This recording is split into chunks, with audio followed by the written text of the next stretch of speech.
I feel very called to become a member of the Catholic Church. Love the Catholic Church. It's just the best place to be. From the studios of EWTN, this is Open Line. In North America, call toll-free 1-800-585-9396. That's 1-800-585-9396. Outside North America, call 1-205-271-2985. You can also send an email to openline@ewtn.com. A tremendous Friday. I don't even know what day it is. I've been out of town half the week, and I don't know what day Friday it is. of Lent. Here we are, coming to the end, actually. Colin Donovan in the house here on this EWTN Friday edition of EWTN's Open Line. He's here to take your questions on theology and the like. The number's 1-800-585-9396. That's toll-free anywhere in North America. Grab a line while there is one open. 1-800-585-9396. If you're outside the United States and Canada, the theology is the same. The number, however, is different. 1-205-271-2985. And we'll put you straight to the front of the line at 1-205-271-2985. You can send us an email, openline@ewtn.com, or you can text your question to Colin. Text the letters EWTN to 55000. Wait for a response. Text your first name and your question. Message and data rates may apply. I'm Jack Williams. The lovely and talented Elena Rodriguez produces the program. Your call screener, Mr. Matt Gubensky, and Jeff Burson, nice person, is taking care of all of our social media endeavors if you're watching on YouTube or Facebook Live. And our host, as he is every Friday when he doesn't throw me out of the studio, Colin Donovan. Colin, how are you? Pretty good, Jack. You mentioned international calls. I am going international in May. I don't think I've mentioned that on Open Line. There is a conference in Ireland on Fatima in Ballinasloe, Galway. I think I've pronounced the name of the town, and it's being organized there. There will be another number of theologians coming and bishops and others, and it's on the 19th and 20th, I believe, are the dates of May in Galway in Ireland, and I will be there to talk. I believe Father Joseph is going to be there as well. So it'll be a nice occasion. I have never been to the land of my ancestors, believe it or not. Well, aren't you just a misplaced leprechaun? I am. I'm a little bit bigger than a leprechaun, but other than that, yes, mostly a leprechaun. It's all relative, right? Isn't everything in our culture relative? Pretty much, yeah. At least it's treated that way. We've got a couple emails here as people make their travel plans to Ireland to see Colin participate in, I bet, what panels you'll be part of, I would imagine, or... I'm not exactly sure. I haven't got the full program yet. Colin, can you describe the early church's understanding of the Pope's primacy, especially with regard to Eastern Christianity? Did the Eastern Fathers consider the Pope to be the leader of the Church? And when did the Eastern bishops' attitude change to the Orthodox view of the papacy? And that's Peter in the great state of Kentucky. Yeah, I'm not an expert on that area, but there are some general things that we can say about the first millennium, that throughout Christianity, that although we remember it was a lot different than it is today, when everything is in communication quickly with everything else. And so in the early church, the churches operated more or less independently. But they knew that there was one bishop in the whole church with whom they had to be in communion, and that was the Bishop of Rome. We see it, for instance, in the Arian heresy, when Athanasius and those who deposed him in Alexandria, they were trying to get the Pope on their side because they understood that being in communion with the See of Rome was the fullness of communion in the church. You see that as early as 107 A.D. in the letter of St. Ignatius of Antioch to the Church of Rome, in which he calls it the president of charity in the church. In other words, that the order of charity, which is also the order of governance, because charity has a right, has a superior position and provides for the good of all, that this resided with the Church of Rome. So, although everything develops in the church according to the needs of the church. Only after there became a pressing need to distinguish the exact authority of the Bishop of Rome do we find statements of councils on this matter. So that was something of theological development in terms of the statement of it, but the practical consequences of primacy you already see in the Fathers of the Church and in the way that the other sees sought communion with Rome as the principal mark of being an official bishop of the entire of a diocese, of a Catholic church. So it developed formally much later, but it was in practice. We see it in the beginning. We see it with the leadership of Peter in the Acts of the Apostles. We see it with the leadership of the popes in the early church. St. Clement of Rome writing in the 80s to the church in Corinth, rebuking it in its behavior. All of these are indications of what was taken for granted and was solemnly defined and characterized only much later. Got an email from Celine, still a couple lines open for you at 1-800-585-9396. She writes, I'm not sure if you'll answer this on this topic, but I hope you can at least direct me to the right place. My mother and sister have a hate-filled relationship for years, regardless of how much the rest of us siblings have tried to help them understand each other in hopes of restoring the love in their relationship. There are too many details to share in this email, but a couple of us believe that both are possessed or under the control of an enemy or bad spirit that has not only destroyed their relationship, but the rest of us with my sister. Is it worth to seek a priest that performs exorcisms on their behalf? Well, I think certainly you should get counsel from a priest on this area. It's a very delicate area, and the fact that you might be suspicious of spirits being at work in the lives of others, is not evidence of it. The church has very specific things that it looks for. It almost presumes that somebody close to the person, a spouse or parent, a child, is able to bring them to the kind of counseling that would discover it. It's not something the church can impose on anybody and say, you need an exorcism or we need to investigate you. No, it's got to come naturally out of the context and be brought to the church. How that's going to be done in a particular case, I can't say. I can't know enough about the circumstances. But it's certainly something to pray about, to pray for that person, to encourage that person to have a deeper prayer life themselves, a sacramental life, to encourage them to call upon the Mother of God a good deal, especially through the Rosary. And, very often that will start the person on a path to healing in and of itself. If there are extraordinary circumstances, then you can certainly pray that the person gets whatever spiritual help that they need and that they be led to seek that help themselves. That is one of the things which, the church wants very much in those contexts, is that the person who is under the influence of the enemy is usually more heartbroken, uncomfortable, in distress than they are being in favor of the situation. And when they come to realize that they have this spiritual need, then they're going to want relief from it. So I think that would be the goal. It's nothing that can be imposed from the outside against their will. It's certainly nothing the church would do except with demonstrating that there is good indication of possession or oppression before any kind of exorcism should be done. And I would caution against trying to do anything yourself.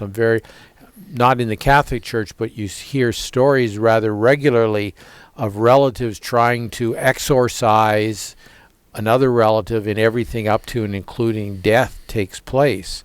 This is not a layman's game, and it's not a non-professional's game. And the professionals are the clergy, and the one who gets to decide if it's necessary is the bishop. And working outside of that order in any way is particularly dangerous.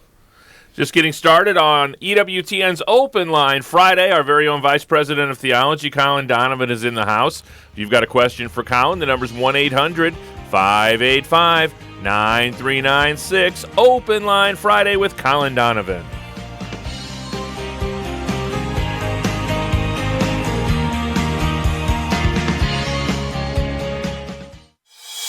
The wisdom of Mother Angelica. A place for Lenten penance is your car, especially if you drive the minimum down the highway. This one time was so delightful. This guy honked his horn, and then he gives you that look. Nuns get a look that's a little worse than women. I had thoughts, I tell you, I did have thoughts.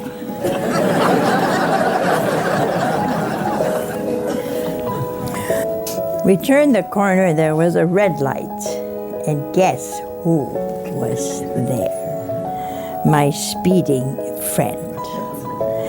I tried, but it's like some invisible being pushed up my arm, and I went. For more information on Mother Angelica, visit Religious Catalog at EWTNRC.com.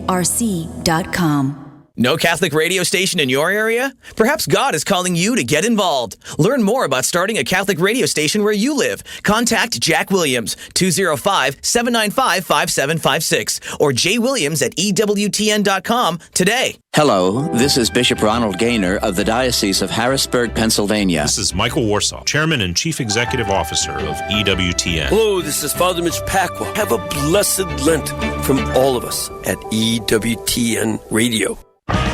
This is Open Line on the EWTN Global Catholic Radio Network. If you have a question or comment, call 1-800-585-9396. Outside North America, call 1-205-271-2985 or send an email to openline@ewtn.com. Our very own Vice President of Theology, Colin Donovan, is in the house, ready to take your phone calls. Couple lines still open at 1-800-585-9396. Our leadoff hitter today is Lisa in Seattle, Washington, listening to EWTN on Sacred Heart Radio. Lisa, thanks for holding. You're on with Colin. Hi, I'm a fairly new Catholic, and by the way, I do want to let you know that it was because of Catholic Answers and such that I became Catholic. Well, welcome home. Yep, I was trying to talk my friend out of becoming Catholic. I didn't want her to go to hell, and she kept playing it on the TV and radio, and the more I studied so I could talk her out of it, the more I learned, whoa. This is the real thing. So anyway, I'm calling because I work at a nursing home. It's a Lutheran nursing home, and they have service every day. And Ash Wednesday, I was working, couldn't make it to my own service, so I went to Ash Wednesday, and I thought, is this Catholic? Because they're wearing robes, and it looked. They had the altar, they had communion, and but I thought, no, I'm not supposed to take this, and so I, crossed my arms over. And later, I don't know if you call him a priest or a preacher, but he came up to me and said, Catholics take communion from us all the time because we're the same thing. We believe in the real presence of Christ here, and we're the same. It's just a political issue. And I thought, it is? So explain to me how because Lutheran is really Protestant, and go ahead, explain to me this. Okay. I think from their perspective it probably looks that way, but they don't believe the same as we do. Superficially, yes. Lutherans believe in what's called consubstantiation, and that is that the bread and the wine are changed, not changed in the body and blood of Christ, but that Christ becomes really present there, but the bread and the wine remain. So you're receiving basically bread plus Jesus. That would be a way of looking at that Christ comes into the Eucharist, but the Eucharist is not, the elements are not changed.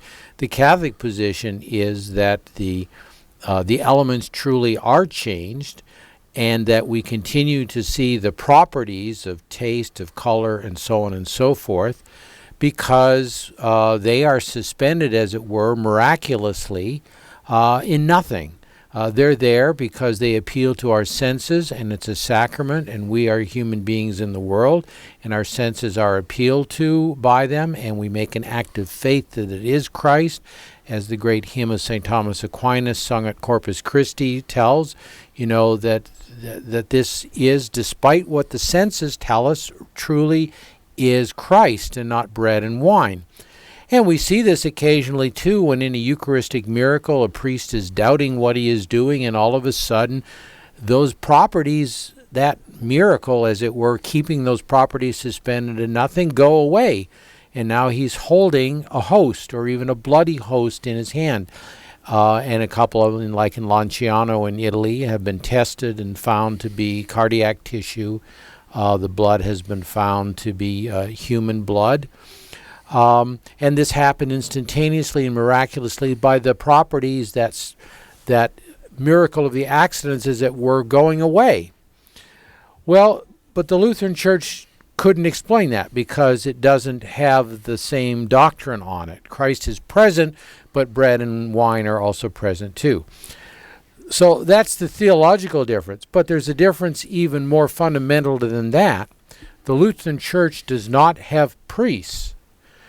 Whatever title is given their clergy, they are not doing what is a priest does, what an Orthodox priest does, what a Catholic priest does, and even other groups that are essentially like the Catholic Church but are a breakaway from it at one point or another. And because they don't have a priest, they don't have a sacrifice, the twofold consecration, which is a sacramental sign of Christ's death on the cross, or the representation of Calvary as the Catechism puts it. They don't have holy orders to make them priests. So from the Catholic perspective, he is not a priest, and it's not the Eucharist. If the understanding were, if he were a priest, it would be a Eucharist according to the Catholic understanding, whatever he believes. But it's not that. He's not a priest. He doesn't have holy orders. He wasn't ordained. And that's because, like the Anglican Church, the Lutheran Church, or the Evangelical Church as they call it in Germany, once that first generation of Catholic bishops who defected died, they were not intending to ordain more bishops and more priests, and therefore the orders died out with those last bishops who died in Luther's time and shortly thereafter, or in Henry's time and shortly thereafter in England. So that neither the Lutheran Church or the Anglican Church has valid clergy. Now, they have a lot of the sacramental trappings of the Catholic faith, but the trappings are not the reality of it. You can't make the reality appear miraculously, magically, if you don't have validly ordained bishops who can pass on apostolic succession, and with it not only the power to confect the Holy Eucharist, but the power to forgive sins, the power to ordain more clergy, the power to do the sacrament of the sick. So in the Orthodox Church and the Catholic Church, there are 7 sacraments because the bishops are real bishops. They can multiply themselves by making new bishops, or they can make their assistants the priests, and they do. And the priest can do all the things that a bishop can, except ordain, and even in the case of confirmation, they can do that by exception as well, lawfully. So that's the difference. But in the Protestant churches, which Anglicans and Lutherans are sort of in a little category by themselves because they're so sacramental, but in this respect, they're still Protestant churches because they abandon the priesthood, the sacrifice of the Mass, the power of the keys, mostly by virtue of abandoning the priesthood, the ability to forgive sins, and so on. They have 2 sacraments, baptism, which anybody can do, and marriage, which the couple do to each other.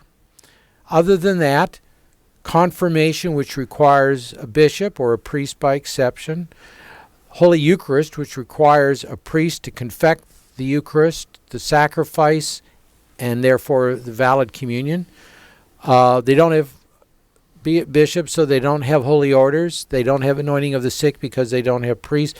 So that baptism and marriage, those are the 2 sacraments which are identical in them as they are in us because they They don't require an ordained clergy for those two sacraments. So it's quite a different situation.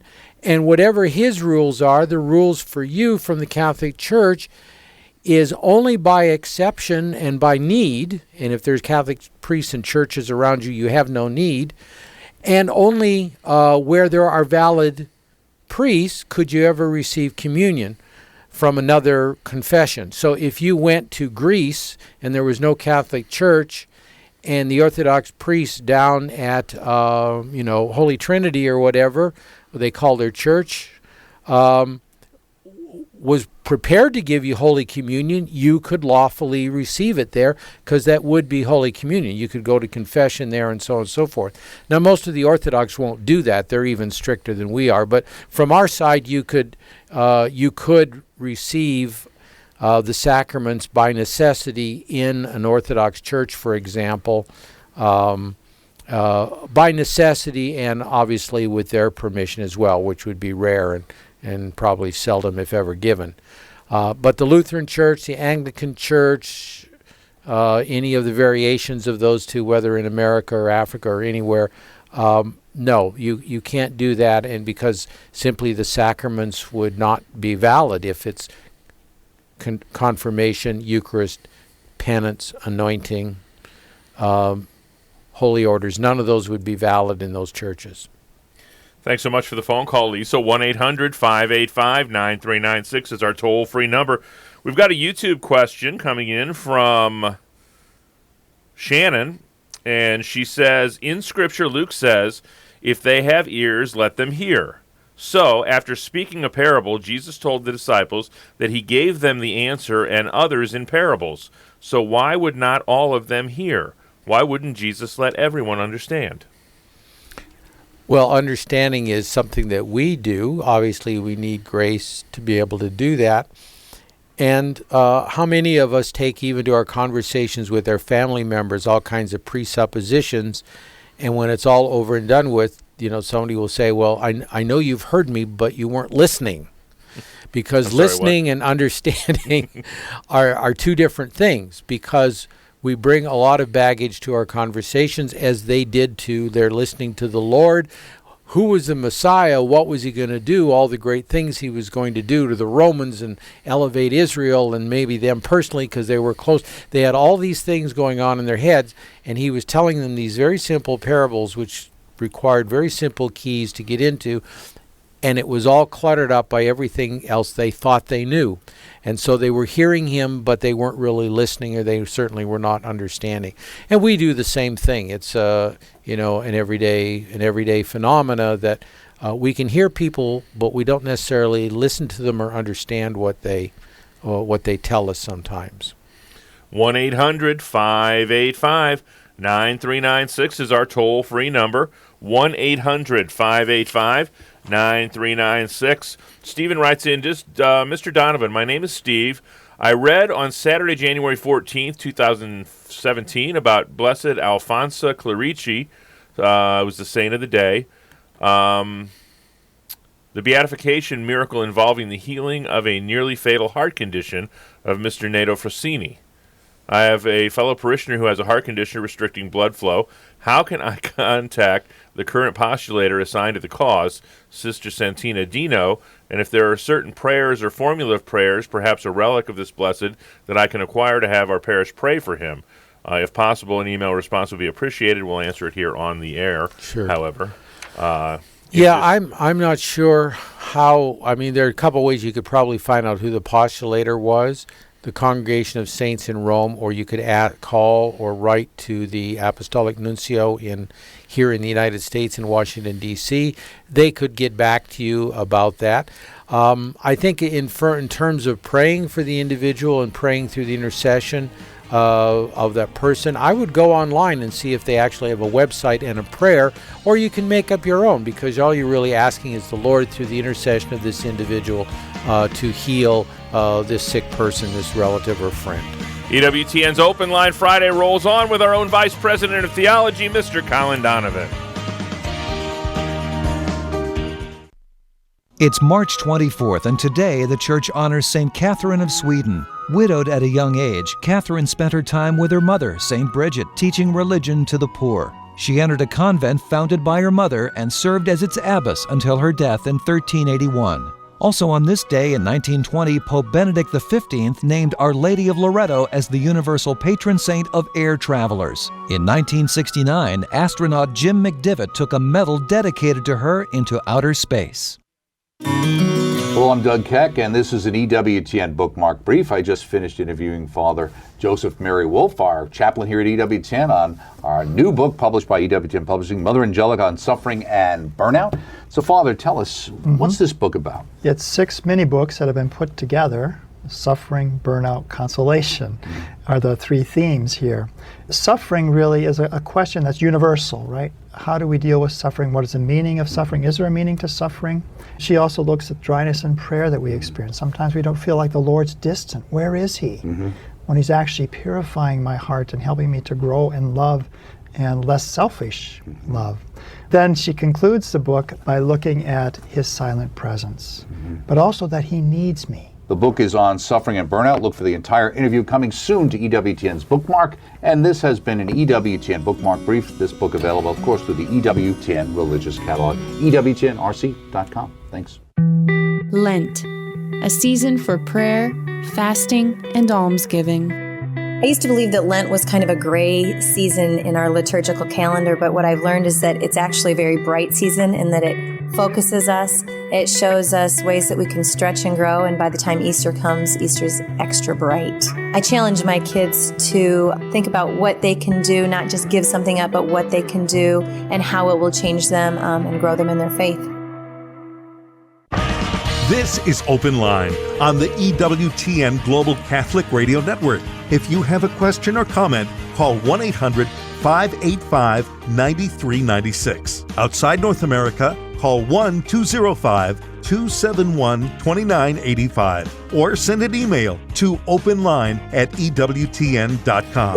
Our very own Vice President of Theology, Mr. Colin Donovan, is in the house. Back to the phones we go. Next up is Bob in Parker, Colorado, listening on Denver Catholic Radio. Bob, thanks for holding. You're on with Colin Donovan. Thank you.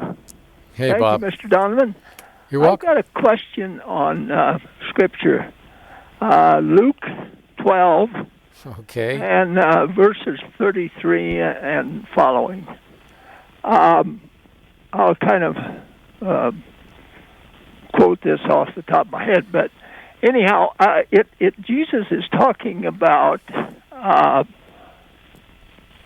he's talking about loving one's neighbor, and 2 of the, I guess you'd call them, or I'll call them anyhow, provisions. In that, one says, if you lend somebody money, do not seek to recover it. And the second one says, let's see, how does that go? If, it follows right along the same line. If someone takes something of yours, you should not ask for it back. And would it follow then that if somebody owed you a legitimate debt, that you should not seek to recover that? Well, I think he's speaking of a certain perfection. I don't actually see this in Luke 12. I wonder if you've got the right passage. But in any case, I think he's speaking of a certain perfection of attitude. Remember, he says, I have not come to destroy the law, but to perfect it. The law regards justice, what is owed to another person.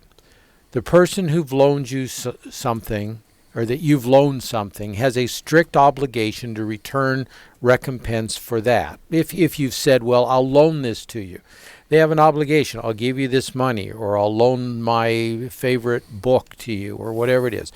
In justice, there is a strict obligation to return that, to pay one's debts, to render obedience to authority. These are all obligations of justice.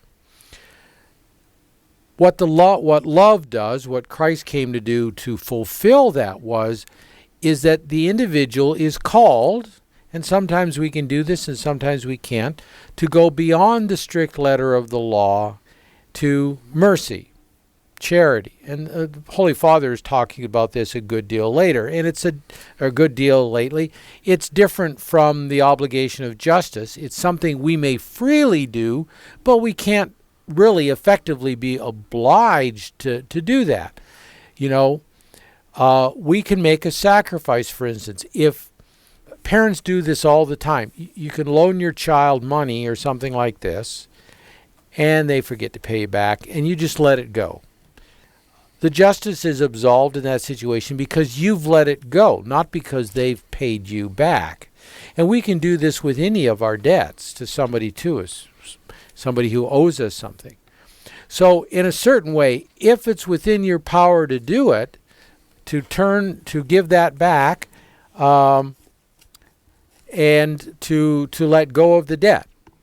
It's not an obligation, but it is an obligation in a sense of charity. It's a call of charity to let go of something that you have a right to, because very often I think what we tend to do is always to demand our rights, and we see this very, very much today, where take the situation in the world with those who want to have gay marriage or have transgender rights. It's not enough to have the right, but to demand others to recognize the right, even against their conscience. From their point of view, it's a demand of justice. Well, I have a right to this. I have a right to this cake with 2 men on it or 2 women on it. Or I have a right to use this bathroom because I call myself this, that, or the other thing, not because I'm physically that. From their point of view, it's justice owed to them because the government or somebody has said, you can do this. And we're not thereby obliged to do it. And so we can, in charity, come up with a different answer in that case where it's when there's no violation of the moral law. But in the case, if it were just a question of an indebtedness or something like that, we can say, no, I can let go of this. I can go along with it. It's not contrary to the truth for me to renounce my will and say, I won't demand this debt back from you. So I think he's not talking about, he's calling everybody to perfection. This is something we'll all struggle with on one thing or another. We might struggle not at all with, taking somebody out to dinner and never requiring them to take you out to dinner. But if you gave them $1,000 or $10,000, you might feel more obliged to, well, I have my own debts. I need to get that back. And feel like you're incapable of something very unreasonable is being asked of you. So I think it is in the call of perfection that we address all of these situations, mercifully and charitably when we can.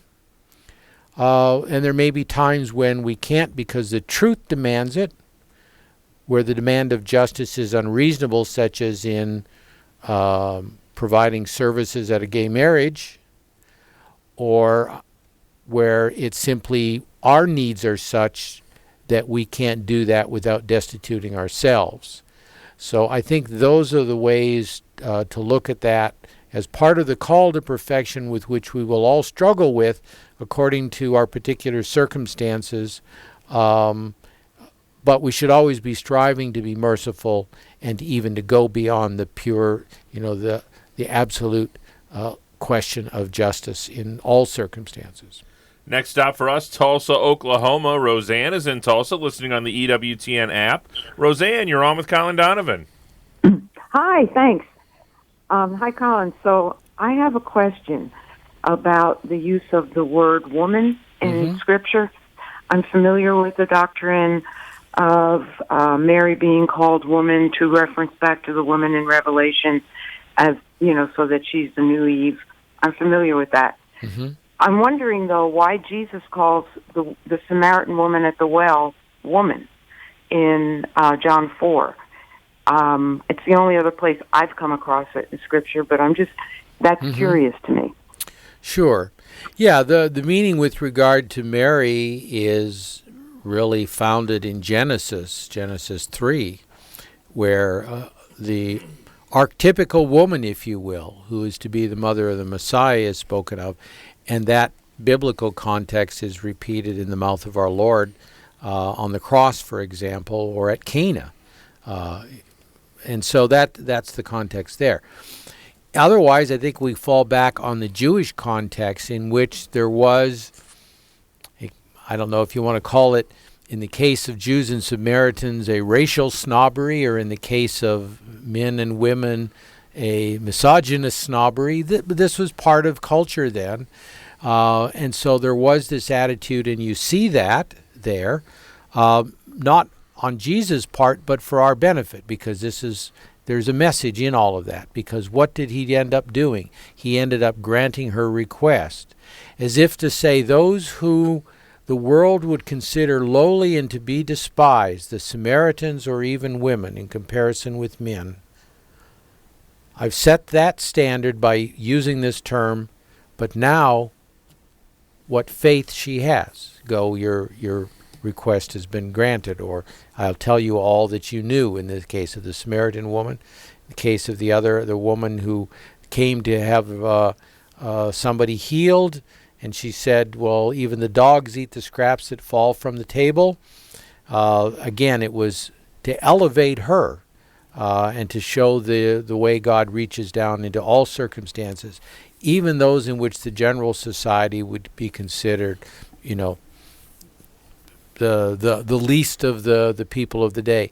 This is a theme throughout the Gospels. In fact, the Gospel of Luke in particular has been sometimes called the Gospel of Women or the Gospel of the Poor, because he talks so much about those who are downtrodden culturally and so on, and how the Lord lifts them up and elevates them. And I think that's what's at work also in this text in John. Thanks so much for the phone call, Roseanne. We appreciate it. 1-800-585-9396 is our toll-free number, toll-free anywhere in North America. 1-800-585-9396. Did you know, Colin, that EWTN is now available on Apple TV? I've seen that app, which is nice if you want to look at the Spanish coverage of things. That's right. Any of the particular coverages of the national coverages, Canada or EU or that. So if you've seen the EWTN app on your phone, on the latest version of Apple TV, it's essentially the app on your big screen television with your surround sound stereo audio. And it gives you all of our feeds, radio and TV. That's right. It's absolutely amazing. It's a device, as we said, that allows you to install and stream EWTN on your TV. And to get EWTN for your Apple TV, all you need to do is have a high-speed internet connection, a TV, and the Apple TV player. Remember, Colin, EWTN is everywhere. We are. And if your particular cable provider thumbs his nose at you, you have alternatives. And Apple TV is one of those. Back to the phones we go. Kathy's in Walla Walla, Washington, listening on Sacred Heart Radio. A big day on the West Coast in Washington for you today. Kathy, you're on with Colin Donovan. Hello, Colin. Hi, Kathy. Colin, I have a non-practicing Catholic son who's married to a non-practicing Russian Orthodox woman, and I'm just curious of the differences or the similarities and how that possibly I could evangelize them to think about coming back to the Catholic Church. Well, the Russian Orthodox Church is in the Byzantine stream of Christianity. The liturgical style of East and West, and even to some degree the theological style of Eastern and Western ecclesiastical writers and later theologians is somewhat different in Eastern Christianity versus Western. And so Russia was evangelized about 1,000 years ago. I don't know if you remember when we, in 1966, probably many of our listeners don't remember this, but I do, when they celebrated the 1,000 years of the faith in Poland. And that was about the same time that the Rus were evangelized. and Cyril and Methodius brought the faith in a Byzantine form to them.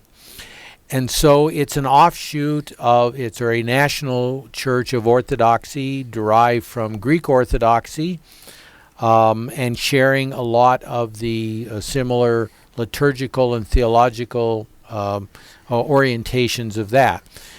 And so the church, you could say, in its perpetual and essential forms became incarnate in those cultures after the fashion of those cultures, and they retain those forms today, even as in the West, in the Roman Church, we retain forms whose roots are in the Roman imperial era.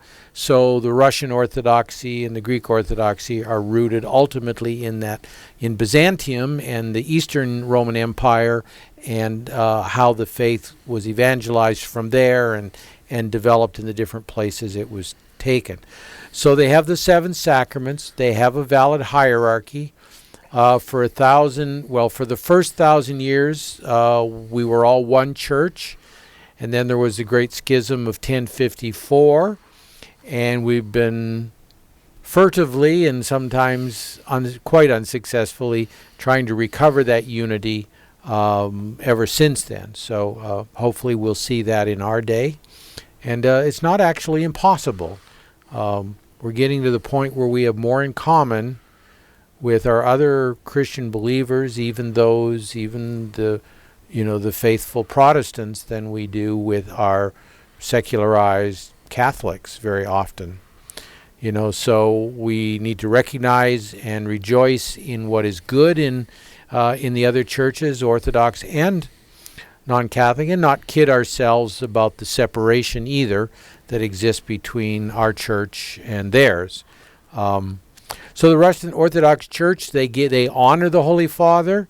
They generally, Orthodox, consider him the first among equals, but they don't accept his jurisdiction over them, and that's one of the characteristics that is different. And they don't accept the definition of papal infallibility, which the Church has, that says that on some occasions, when it's necessary, the Pope can define for the whole Church the meaning of some teaching or some dogma that's under question. And they believe that can only be done in an ecumenical council when all the churches come together, such as the early general councils. We believe the same, except that those councils must be in union with the Pope, or the Pope can do it independently if necessary. So there's even some similarities there in the regard for the councils of the first millennium that made some of the greatest decisions on the Trinity, on the nature of Christ, and so on, and Our Lady. Now, there's also a Byzantine rite in the Eastern Catholic Church. There is for instance, there is a Ruthenian, Ukrainian. I'm trying to think of some of the other churches that are in that liturgical family.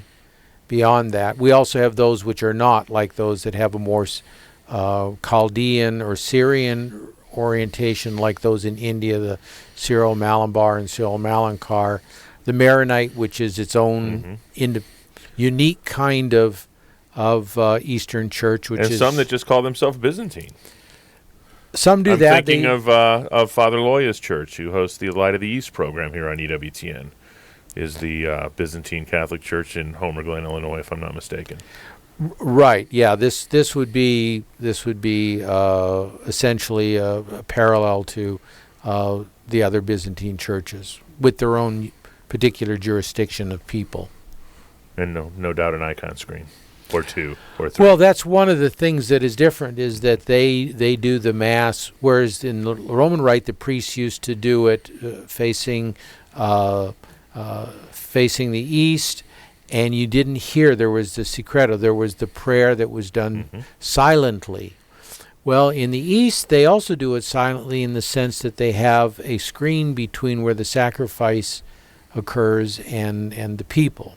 And so there's that element of mystery there. There was, that's less so now in the Roman Rite, but there are great many similarities because it's the same doctrine of the Mass and so on, in general, it's just a different clothing that the Mass wears because of the cultures in which it came to reside and to take those forms. And the reason I mention this is that might be, sort of some middle ground for her son and this young lady to meet.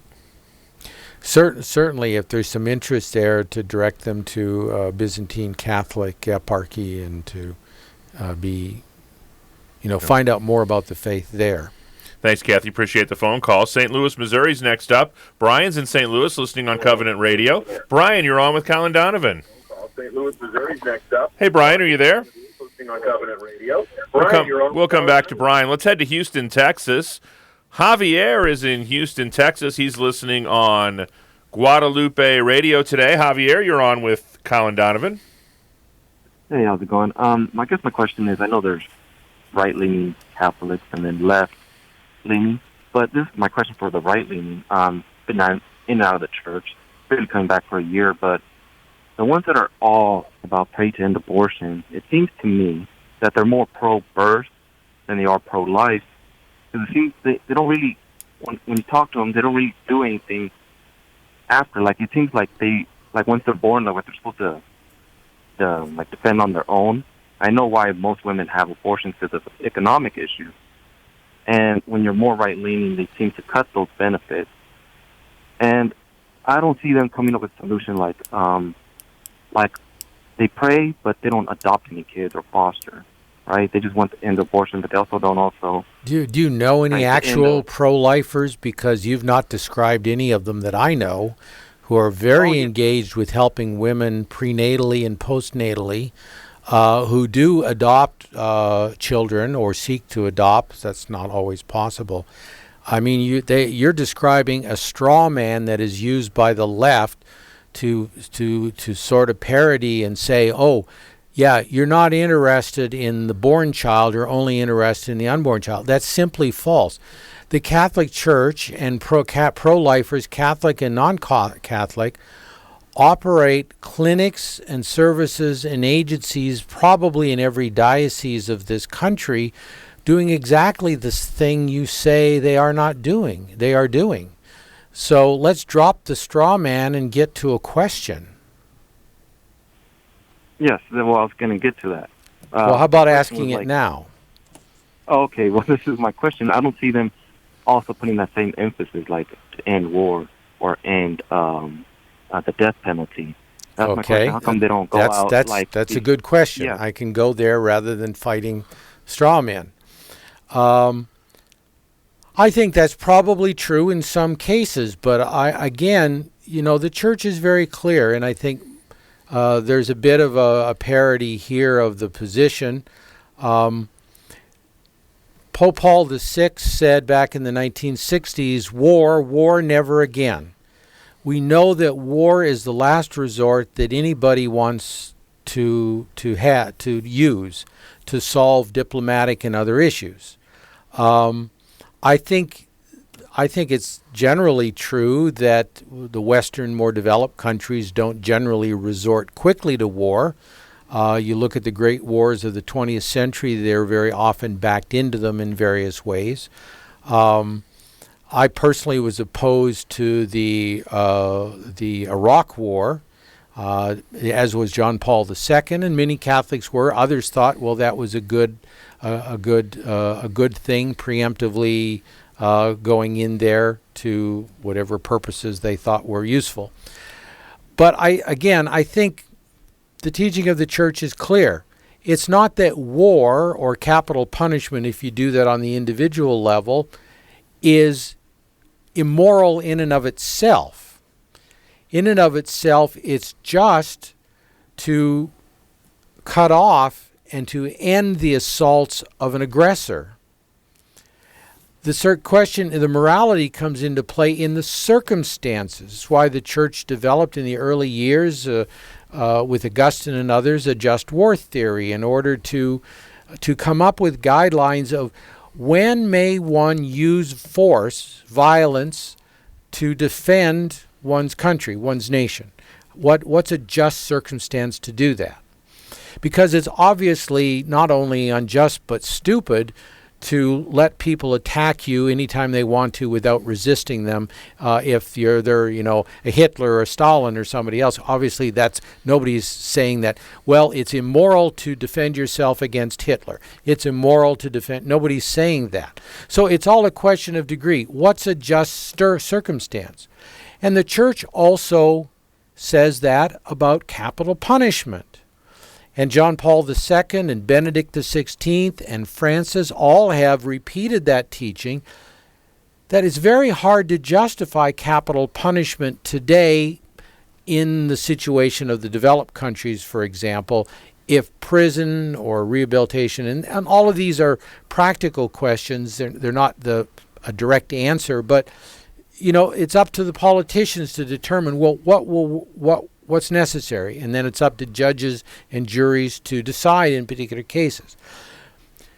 In the case of abortion, there is never, ever any circumstance which justifies the taking of an innocent human life in the womb, in the sick bed, at the beginning, the middle, or the end of life, or simply because they're inconvenient, or we don't want them around, or we have to go to school, or we have to do 10 other things. None of them are as serious as human life, and none of them justify taking human life. That's the difference between abortion, capital punishment, and war. Capital punishment is not a desirable thing. It can be justified. War is not a desirable thing. It can be justified. The circumstances will determine the answer in every single case. And the church favors neither of them if that is possible. But the church favors that every child in the womb survives to be born and exercise not only its human right, but its civil right under every government on the earth. That is why it's the number one injustice that our world faces today. On behalf of our host, Colin Donovan, producer Elena Rodriguez, call screener Matt Gabensky, and Jeff Burson taking care of our social media endeavors. I'm Jack Williams. Thanks so much for ending your week with us here on EWTN's Open Line Friday. Back at it again on Monday. Our scriptural apologist extraordinaire, John Martinoni, will be in the house, and we'll be talking about a little bit about the anniversary of the passing of Mother Angelica. That's all Monday. Until then, God bless.